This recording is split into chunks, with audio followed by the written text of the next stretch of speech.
بسم الله الرحمن الرحيم. يا أيها المزمل قم الليل إلا قليلا نصفه أو انقص منه قليلا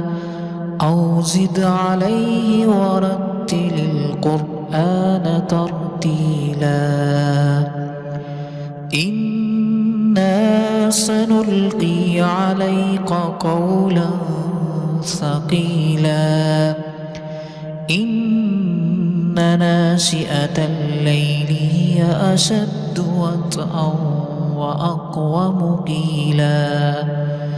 إن لك في النهار سبحا طويلا واذكر اسم ربك وتبتل إليه تبتيلا رب المشرق والمغرب لا إله إلا هو فاتخذه وكيلا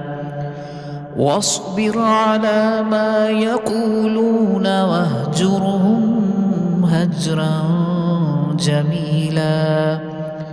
وذرني والمكذبين أولي النعمة ومهلهم قليلا إن لدينا أنكالا وجحيما وطعاما ذا غصة وعذابا أليما يوم ترجف الأرض والجبال وكانت الجبال كثيبا مهيلا إنا أرسلنا إليكم رسولا شاهدا عليكم كما أرسلنا إلى فرعون رسولا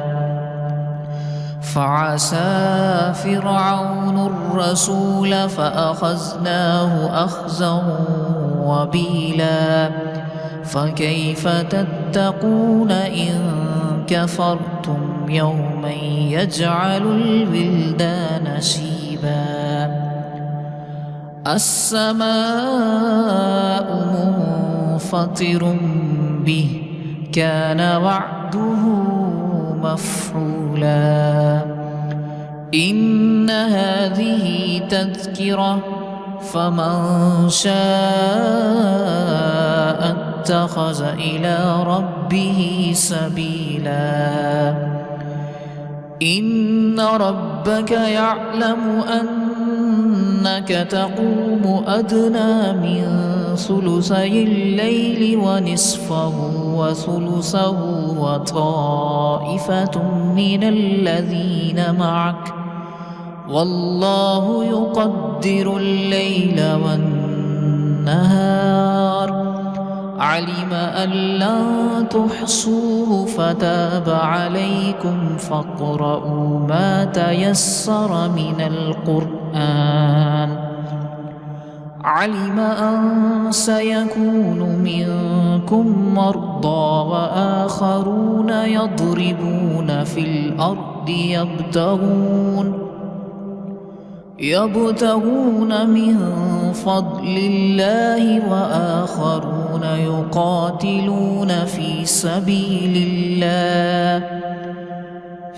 سبيل الله فاقرؤوا ما تيسر منه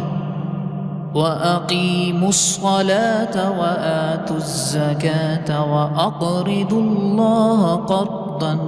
حسنا وما تقدموا لأنفسكم من خير تجدوه عند الله هو خيرا وأعظم أجرا واستغفروا الله